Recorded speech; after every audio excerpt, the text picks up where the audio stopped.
So, you're on Genshin Impact. You're having a good time exploring the world, chasing down some hillagers, and you take a look at the new banner that's up.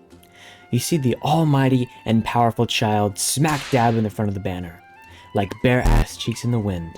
But unfortunately, you're out of primogems and you're broke as fuck. Now you've gone depressed and contracted coronavirus because you can't pay for the vaccine. So what do? Well, fortunately, you do have a bunch of 4-star characters, and with my help, you are going to put them to good use. Welcome to my video, where I'll be showing you 3 4-star characters that are better than some 5-star characters.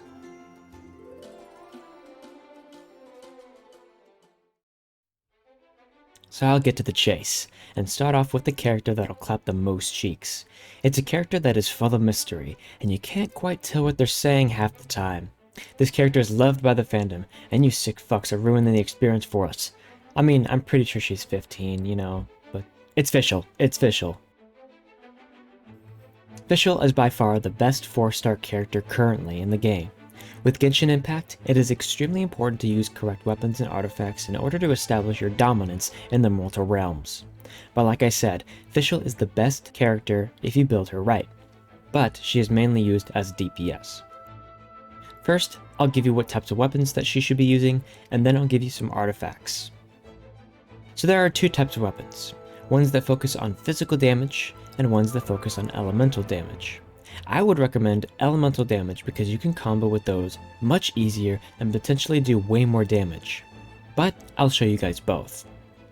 So the weapon that I would recommend for elemental damage is definitely the Stringless.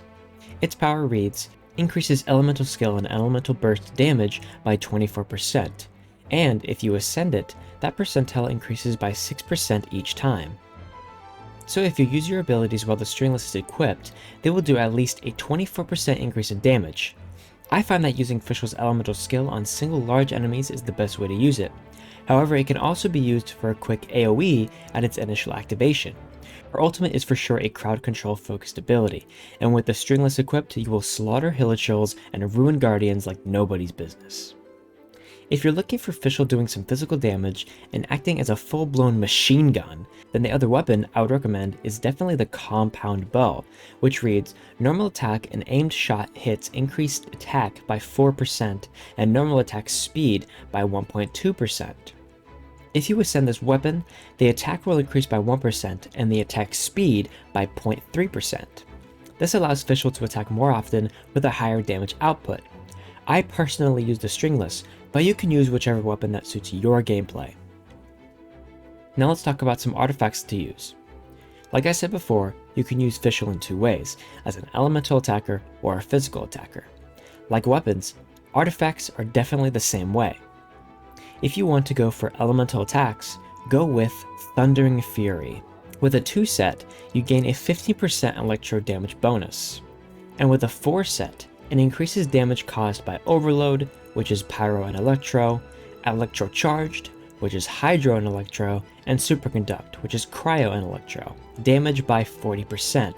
So if you use an elemental reaction to do damage to enemies, that damage will increase by 40% if you equip this artifact. Triggering such effects decreases elemental skill cooldown by 1 second.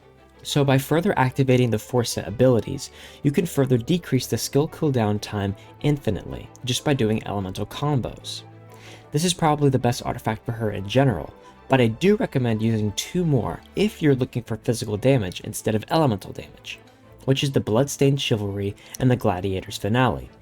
The Bloodstained Chivalry does a physical damage increase of 25%, and the Gladiator's Finale does a regular attack increase of 18%. You can also use the Berserker set if you want to do more critical damage. However, you have to be under 70% of health, and I don't recommend it, but it's definitely worth mentioning.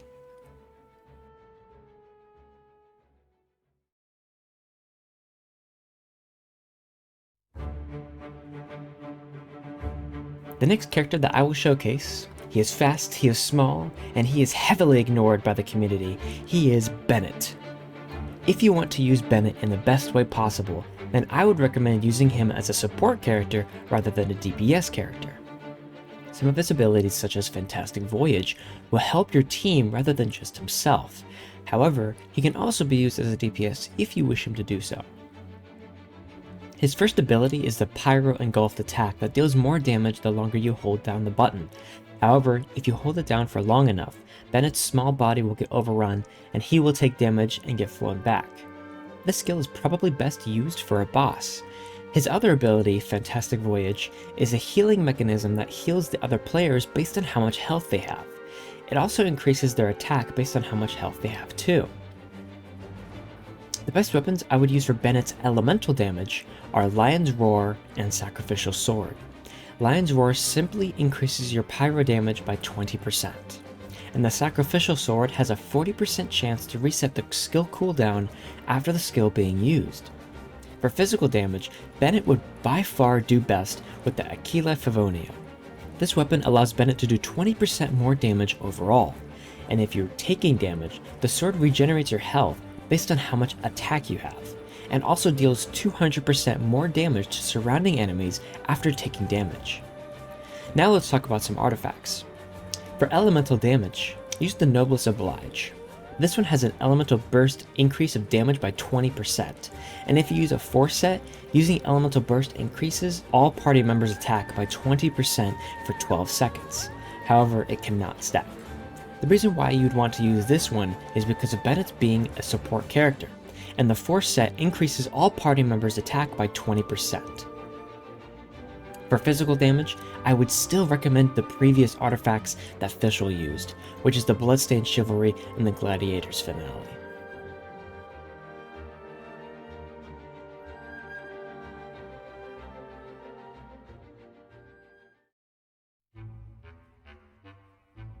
Now, let's go to the last 4-star I'll be showing off. The ever-beautiful princess, the goddess of wealth, not really, an everlasting powerhouse. Ningguang takes the number 3 spot here. Ningguang has a very simple build. She is best used as a DPS character, and it should stay that way. She should for sure remain as the character most used on the battlefield because of her insane abilities. Her first ability is the Jade Screen, which protects her from incoming attacks. However, this wall of defense cannot be climbed on, so do not try. Her second ability is the Scattershot ability, which deals massive damage. If this ability is performed next to the Jade Screen will also send off some projectiles, so definitely do that. Let's talk about some weapons that she can use. The best weapon for her is by far the Skyward Atlas, and this weapon increases elemental damage bonus by 12%. Normal attack hits have a 50% chance to earn the favor of the clouds, which actively seek out nearby enemies to attack for 15 seconds, dealing 160% of attack damage. However, this can only occur once every 30 seconds. And if you ascend it, it'll obviously increase its percentile. But if you don't have that one, which is most likely anyway because it's a 5-star, you can also use the Lost Prayer of the Sacred Winds. This one increases movement speed by 10%. When in battle, you could earn a 6% elemental damage bonus every 4 seconds. Maximum of 4 stacks, and this lasts until the character falls or leaves combat. This is also a 5-star, and if you're just that broke, you can also use the Favonius Codex, which increases the chances of earning elemental orbs after performing a critical strike. Some good artifacts I would recommend for Ningguang are the Archaic Petra, which you would gain a 15% geo damage bonus, the Noblesse Oblige, I've already mentioned this one before, and the Gladiator's Finale, I've also mentioned this one before as well. The one I would use is the Gladiator's Finale, because it increases your overall damage, rather than the Archaic Petra, which only increases your geo damage. And with the Noblesse Oblige, that one only increases your burst damage.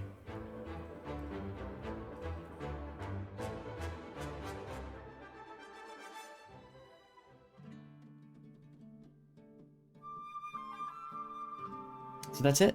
Those are the 3 best 4-star characters in the game, and those are the best builds for them as well. Now you can finally establish your dominance on the Genshin world and become a pro player. Not really, but you now have some characters that perform better than some of the other 5-star characters, and that's really good. Not only that, but you could also build them up using the constellations, which is always a good thing. By the way, don't forget to subscribe. It's completely free. And I'll see you guys next time on the next Genshin Impact video.